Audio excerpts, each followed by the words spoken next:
But I've got another question for you, Sharon. So, Sharmone. Okay. Yeah. He'll get it soon. He'll get it. I'm gonna get it. It's so simple as well. Okay, so I've got another question here. Can trauma from childhood really shape every relationship I have today? The answer to that simple is yes. Undealt with trauma is very straightforward. Sorry, who's this from? From Marcus 38. Yeah, it can. It can. Most definitely, especially if it's untreated, and if it's shadowed and put under the carpet. That's why nowadays we've still got a long way to go, but there are a lot of organisations, and a lot of them are free, even online, where you can get support and guidance to help you, because sometimes we all need help, no matter who we are. Exactly. I agree. So undealt with trauma doesn't just affect your relationships; it also affects your growth. Period.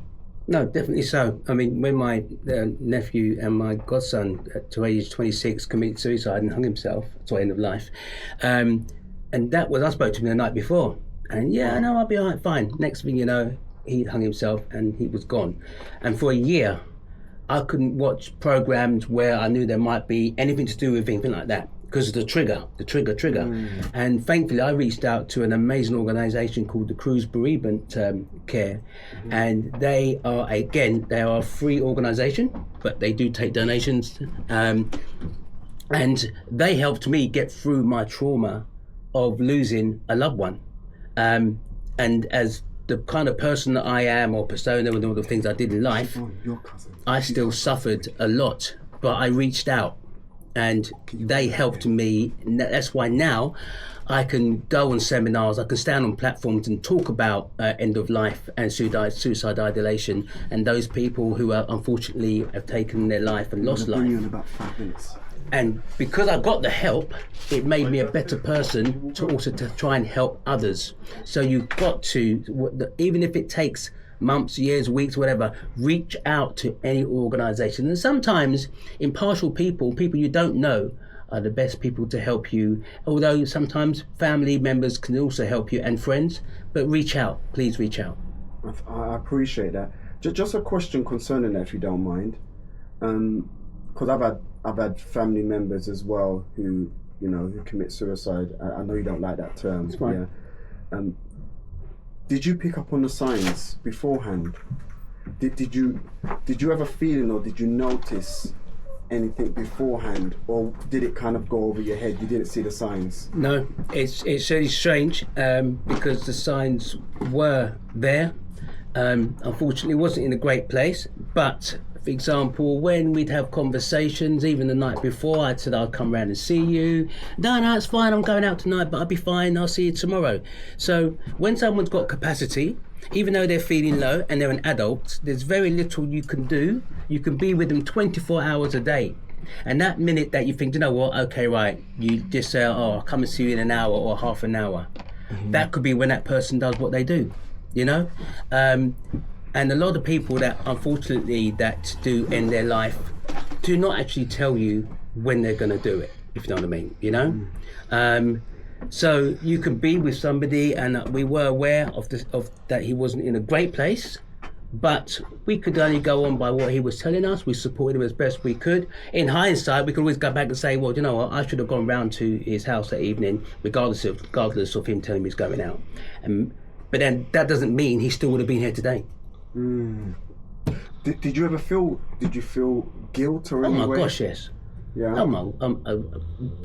Yeah, of course, without a shadow of a doubt, because I should have gone round there that night. I shouldn't have just taken his phone call as like gospel that okay, he's fine and he's going out. I should have just got in my car and gone round there, but I didn't, and that will haunt me to the day I die.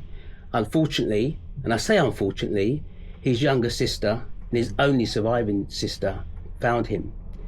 And I wish she hadn't have found him, because I know how I still feel, and she feels 10 times worse. Imagine, so her only brother, sibling, and she finds him like that, and that's going to haunt her for the rest of her life too, and I wish even though, somebody, I would have preferred it would be me. maybe I'm a stronger person, but it was her. But we both suffered. Wow. Thank you for sharing that, because it's definitely hard, and it's, as you said, it's one of those things that it will play on you every day, every night, occasions as well, birthdays and all the rest of it. What advice would you give to someone who has gone through something similar to yourself, or someone that's struggling? What advice would you give to them? One, come along to the Black Men's Consortium, BMC 100, because there is support there. But there is support with Mind, Samaritans, other mental health organisations, other organisations that promote predominantly within self-harm, suicide ideation. But just reach out to any organisations, even ones that don't even particularly deal with that or are trained, but at least sometimes it's just good to talk. And sometimes, even though talking may not fix something, releasing whatever's within your heart, within your mind, or that's troubling you is good. I mean, I've got a third person with me next right now, because people say, who are you always talking to? I'm talking to my third person. So whenever sometimes I need to talk to somebody, there's nobody there, I've got a third person. But the most important thing in life is just to share what's going on in your mind. You never know who's out there who's actually been through what you've been through, and then able to support you. And sometimes it hasn't got to be somebody who's qualified or professional. We're all human, and amateur people, okay. Somebody who, unfortunately, I'm gonna get deep now, just for a second, sorry. Unfortunately, we live in a world where they're not very nice people, yeah? Women get raped, yes? It's disgusting, it's horrible. But survivors of rape, from my perspective, correct me if I'm wrong, are the most qualified and trained people to help and support other survivors. I won't like the word victim, other survivors who have been raped. But they're not qualified as in gone to college or university. It's happened to them, and they've managed to survive it. It will never ever leave them, but they are, to me, 10 times better than me, or a million times better than me, to help support somebody else who has been through that very horrible and disgusting experience, if you know what I mean. Yeah, I massively agree with you, because even with myself, my field of work, I'm very qualified in what I do, even though I didn't go down the traditional route. And I wrote a book on it, on my experiences and life experiences based upon it, and I've advised companies and government bodies and organizations because of it. I've got another guest there as well. I've got amazing Michael, who's the MBE as well. Yeah.